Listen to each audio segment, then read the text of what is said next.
Nalani and the Coast Care Crew, a book for children of all ages by Richard Beauregard. Welcome back, everybody.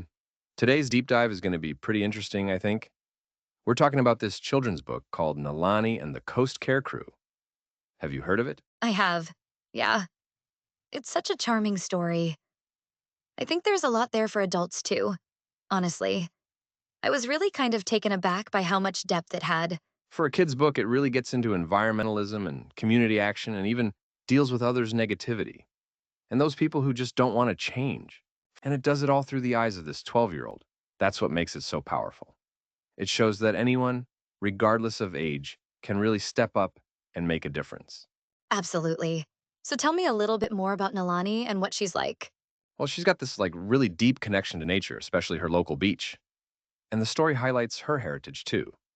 She's got a Caribbean mom and a Native American dad. Really? I didn't realize that. That's interesting. Yes, and even her name, Nalani, means calm as the heavens. I think that's kind of a cool detail as it sets a hopeful tone to the story. Like she's trying to bring back that peace and beauty to the beach, which unfortunately is facing this pretty bad pollution problem. Right, the story doesn't shy away from that at all. No, it doesn't. And that's actually what motivates her to take action. She's not just going to sit around and watch her beach get trashed.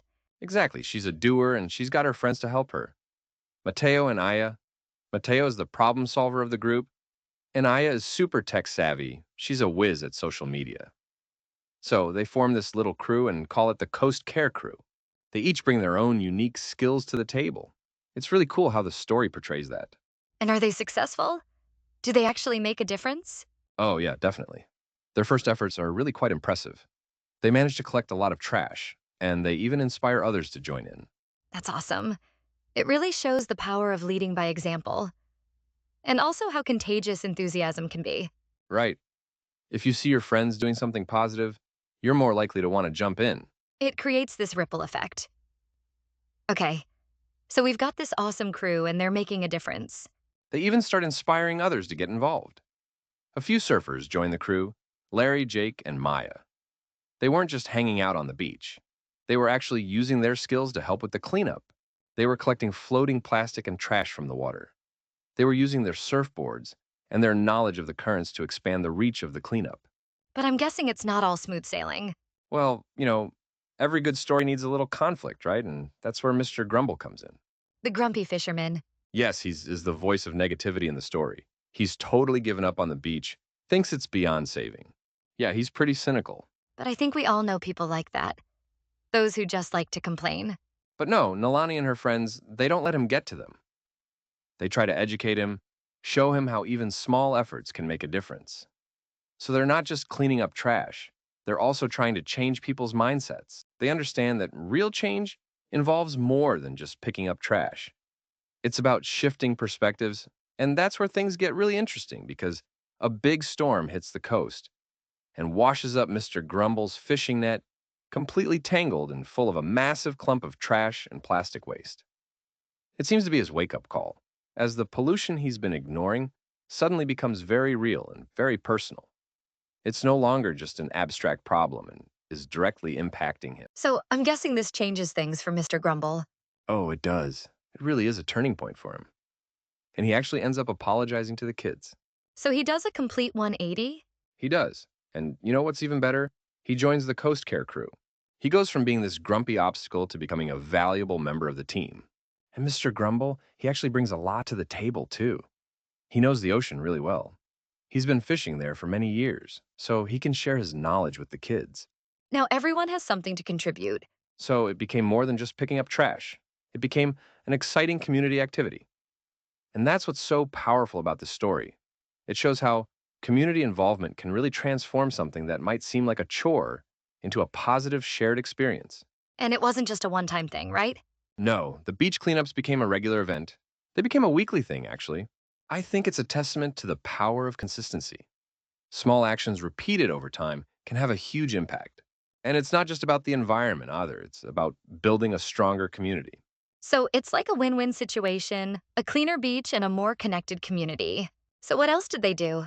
They set up a recycling station and started organizing educational workshops. They understood that real change requires a sustained effort and education plays a crucial role. So, Nalani and the Coast Care crew is more than just a feel good story, it's a blueprint for creating positive change. I think so. It shows that we all have the power to make a difference, even if it starts with something small. And it reminds us that change is possible even when faced with negativity and resistance. The story is ultimately a message of hope and empowerment. And as we wrap up our deep dive, I think the question we should all be asking ourselves is, can the actions we take today make our own communities healthier? It's amazing how this kid's book has so much in it for adults, too. Yes, it's a reminder that we can all make a difference. And it all starts with Nalani, right? She sees a problem and instead of just complaining or waiting for someone else to fix it, she decides to do something about it. So, they actually achieved some pretty amazing results, right? The beach becomes cleaner, the community is more connected, and they even managed to change Mr. Grumble's mind. That's a pretty inspiring story. Honestly, it makes you want to go out and start your own cleaning crew. And the cool thing is, you don't have to be a kid to do that. We can all take the page from Nalani's book, whether it's cleaning up a beach or volunteering at a local shelter or even just recycling. There are so many ways to make a difference. I think that one of the biggest takeaways from the story is that it's not about doing something huge or dramatic. It's about those small, consistent actions, like those weekly beach cleanups. But over time, they can have a massive impact. And they create the sense of community too, which is so important. So, as we wrap up our deep dive on Nalani and the Coast Care crew, I think the question we should all be asking ourselves is, what's our small, selfless action going to be to make a difference?